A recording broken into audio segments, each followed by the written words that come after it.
Hello everyone. Welcome to the Gala online series, Take Care of Yourself. My name is Ivette Desai. I'm an integrative health coach, a yoga instructor, and an author of the international best-selling book, Relaunch Your Life Force, available on Amazon if you're interested in purchasing it. I just want to see if I'm actually live, and I think I am. So I just want to wait and see. We've got some people joining us. So today I'm going to be bringing you a talk on the difference between self-care and self-indulgence and help you create one positive, healthy habit today around self-care. So I want to start a little bit about me. I was for a long time feeling very unraveled, an emotional eater. I was addicted to caffeine and sugar. I had a lot of low energy. I was really a poor sleeper, and I always had this sense of unease and worry and anxiety and stress underlying my actions. I ate sugar and caffeine to keep energized, and I really drank wine, sometimes too much wine, to wind down. And I constantly had that wired and tied feeling.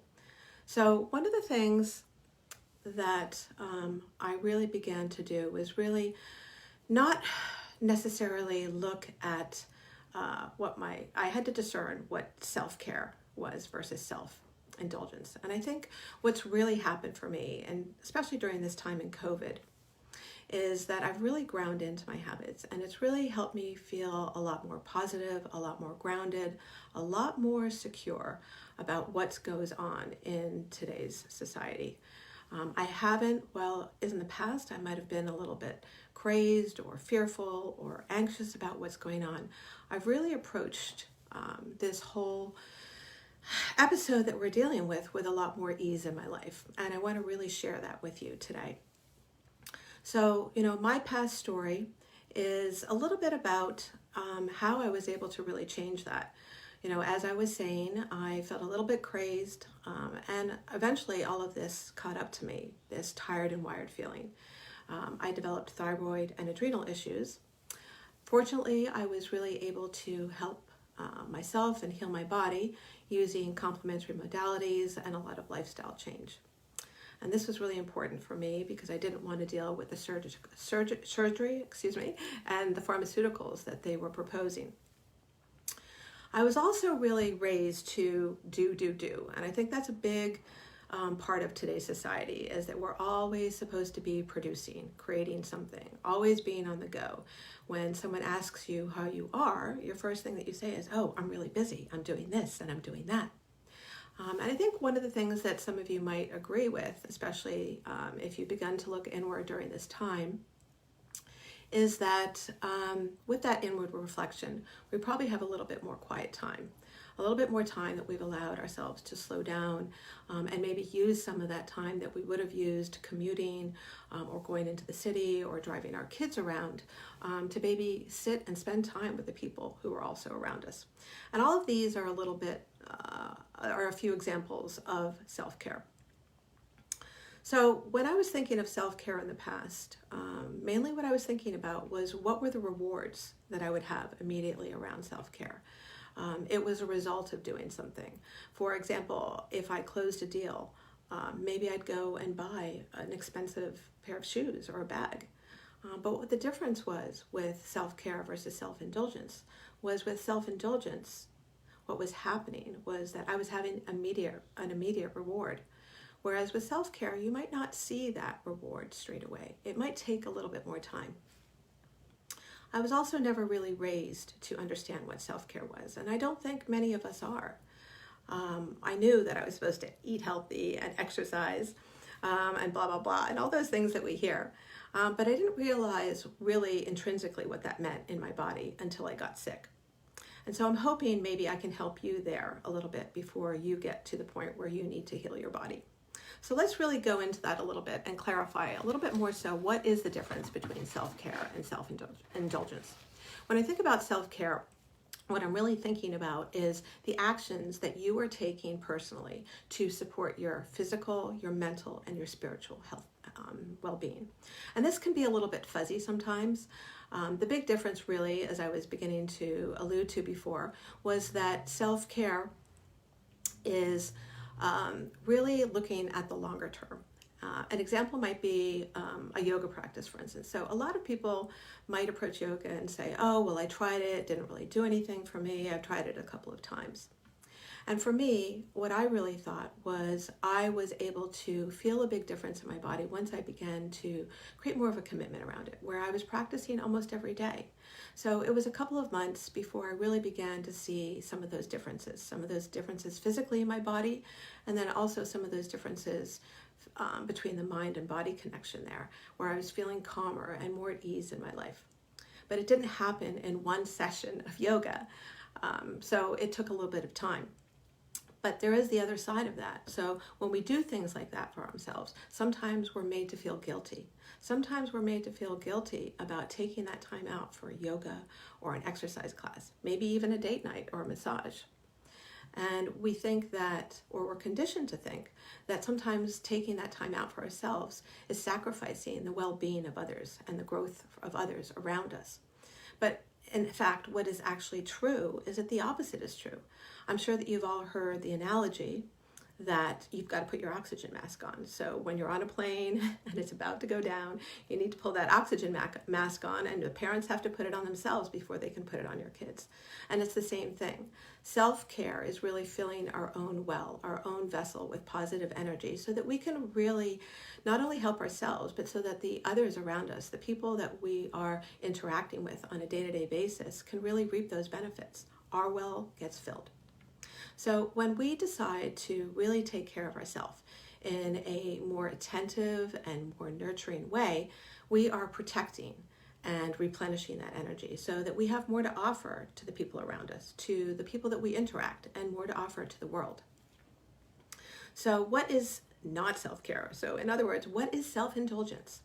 Well, I used to think that when it came to self-care, and I thought, this is what self-care used to be for me, I'd say, in my head, go ahead. I deserve it. I deserve the ice cream. I deserve the chocolate. I deserve that expensive meal or that expensive spa treatment, for instance, and all those expensive clothes. But that was really more about self-indulgence, because the rewards that I was getting there were just immediate and they were not long-lasting. So what would happen is I might feel a little bit more bloated and foggy-headed after eating all that ice cream and that chocolate and maybe those couple glasses of wine. So when I think about self-indulgence, it's more about, I think, the avoidance of the work around that work of self-care, the quick fixes, more about the immediate rewards and not what you're going to get in the long term. So sometimes we have that mindset where we think, oh my God, I'm so drained. I feel so tired. I've worked all day. All I want to go home to do is lie on the couch, veg in front of it so I can watch my latest episode of Netflix, order my food, and just not do anything for the rest of the evening. But maybe we could think about it in a different way.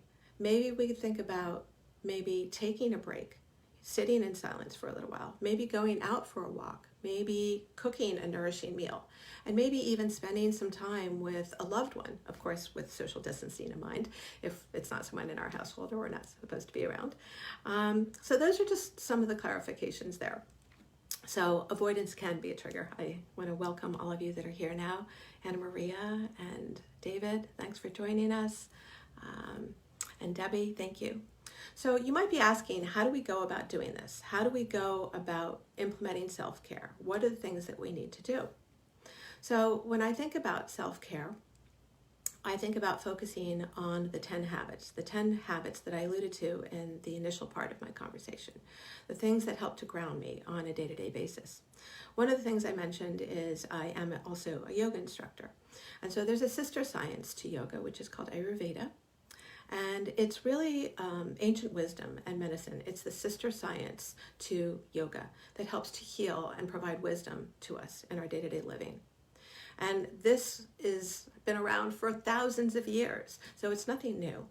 But what I like to do is take these ancient ways of practicing and living and really apply them to our modern day life.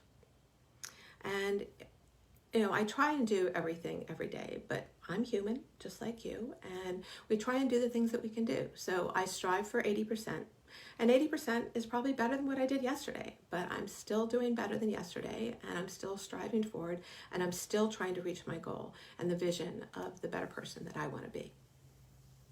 Always having compassion, not perfection, is really key with so much of what we do. So all of these healthy habits that we are using are really about self-care. So your body really craves rhythm. It craves synchronicity. You want to be able to align your body with nature and create a direction in your life to reach that vision of you. So as I go through these, I want you to think about a couple of things about your own self-care, a couple of habits that you might like to implement in your life, and what those might be.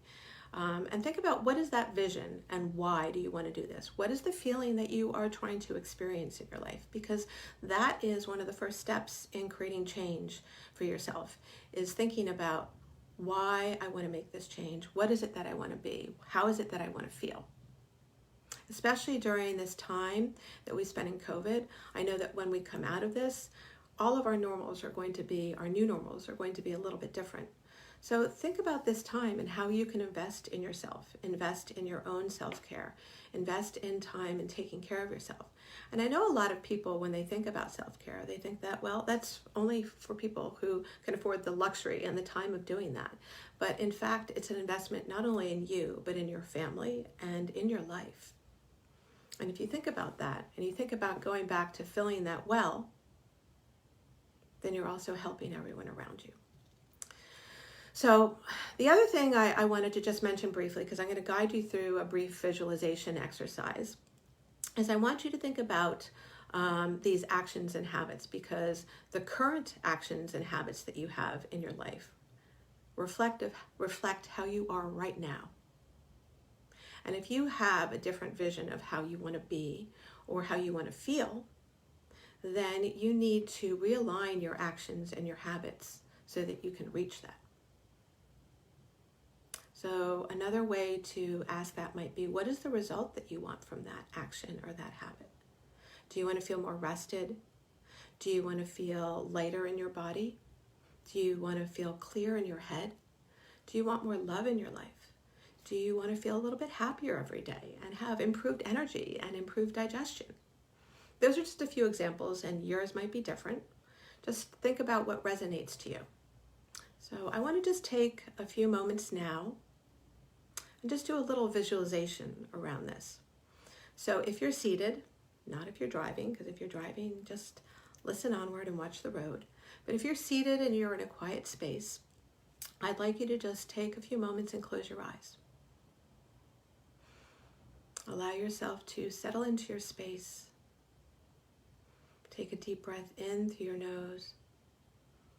Allow the breath to flow in and through your body.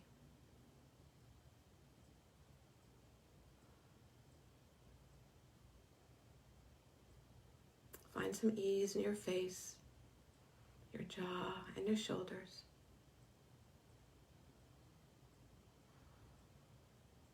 And notice any emotions that come up. No judgment, just notice. And now take a moment of how you really want to feel. You want to feel energized? Do you want to feel happy? Do you want more love in your life? And choose an emotion around that and hold this in your heart. Feel into this and embody this. And then think about some of the actions that you might take to align yourself to feel in this way.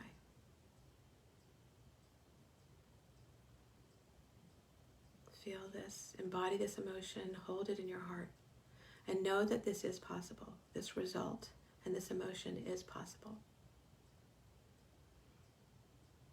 When you're ready, you can open your eyes.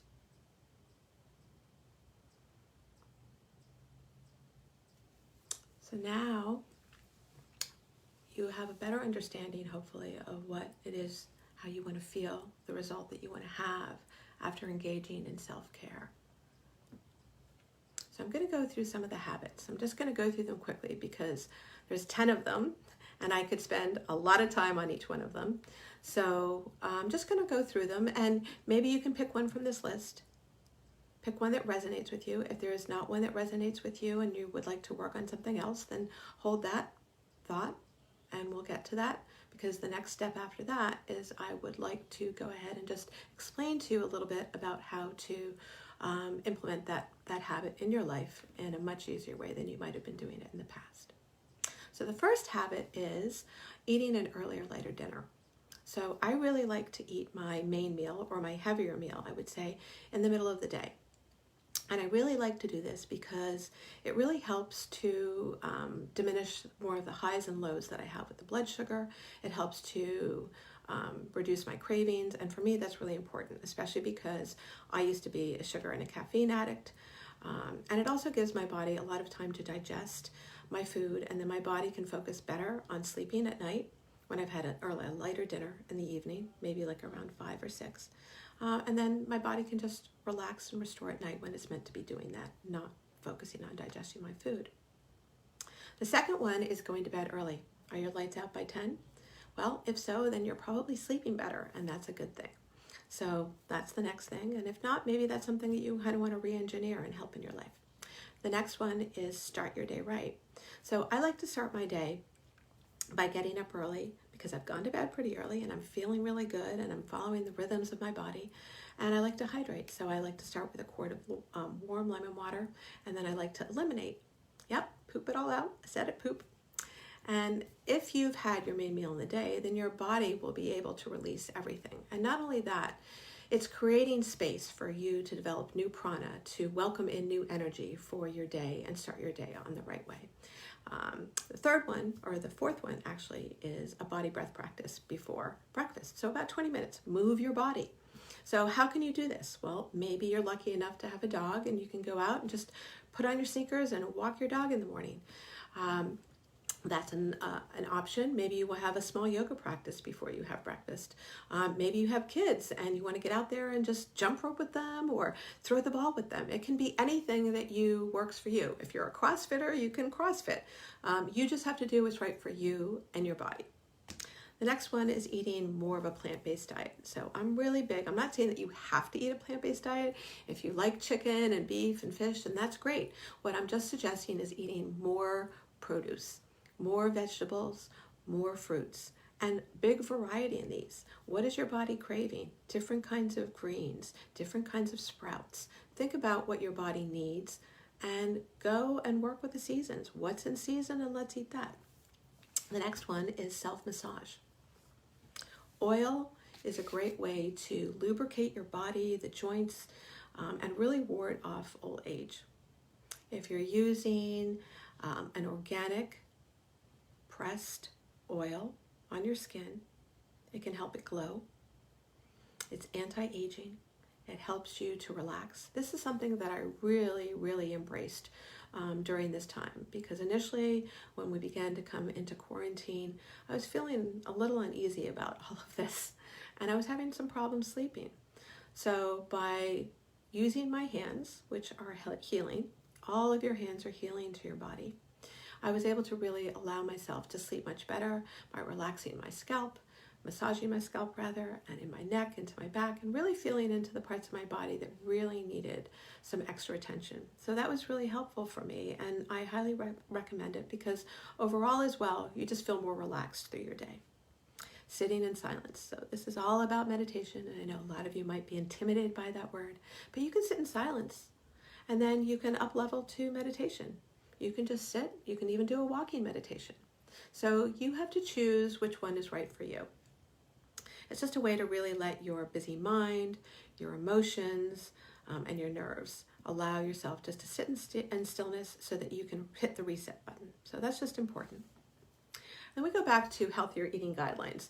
So I'm very big into rhythmic eating, and I like to make sure that when I'm eating a meal, that I'm not eating too soon. Too soon meaning making sure that my food is properly digested and my stomach is empty before I start the next meal. So, some of you might be saying, well, what about my snacks? Well, I don't really feel that I need any snacks because I'm eating a nourishing meal. I'm having a great breakfast. I'm eating a big lunch. So I have foods that I'm eating that are satiating my energy levels, and they're actually nourishing my body. And I'm eating within my rhythmic clock. So I'm leaving enough time for the food to digest, and then giving my body time to just rest and focus on that. So, and it's also a great way to really help your body burn fat and not work off your sugar levels and your sugar load, because you can end up craving more carbs if you keep eating so many meals during the day. My experience with me and my clients, so just a little bit of wisdom that I'd like to share with you. The other thing, and the ninth one, is come to your senses. So we all have the senses, or most of us have the senses of being able to see, of being able to smell and taste. Those are going off with, unfortunately, some of the COVID patients, but hearing and touching and feeling, tasting. So these are our senses, and we need to protect them. Right now, a lot of us might be working at the computer, looking at screens a little bit more. So you have to honor your eyes and just give them a rest. So, every half hour, possibly, just take your eyes off a screen. Rest your eyes on the horizon and just allow them to relax. You can also shut your eyes, you can cup your eyes. There's many different ways just to allow them to relax and restore themselves. And as I said, these are things that I could do an absolute just one lesson on each one of them. So I'm just being very brief right now. And then the last one is really choosing ease over stress. So thinking about, you have a choice when stress comes your way, or what you perceive as stress. You can either choose to react. Oh, I got cut out there. I think I'm back now. Okay, I'm back. I think I'm kind of coming in and out. Okay, so to continue onward, I got cut out there for a little bit. The last one, so we're going to be coming to a close, is choose easeful living over stress. So you can choose to be receptive to that stress or reactive. And obviously, if you're going to be reactive, you're going to heighten that stress just a little bit more. So it's just, if you can even just stay in that mindset, practicing being more receptive, that in itself will help to reduce your stress. So now I've gone through those. There's a big list there, and hopefully you were able to choose one that might resonate with you. And what I was thinking is that I would have you pick one habit. It doesn't have to be on this list, but preferably it is about self-care, because that's what this talk is about. And I have a couple of philosophies on how to actually adopt that. But make sure when you pick that habit, think about your why it is you're doing this, and what is it the feeling that you're trying to create? Why is this important to you? And the reason you need to know this is because this is going to be your motivating factor. This is what's going to move you forward to help you increase and adopt this self-care practice into your life. So I like the philosophy of B.J. Fogg.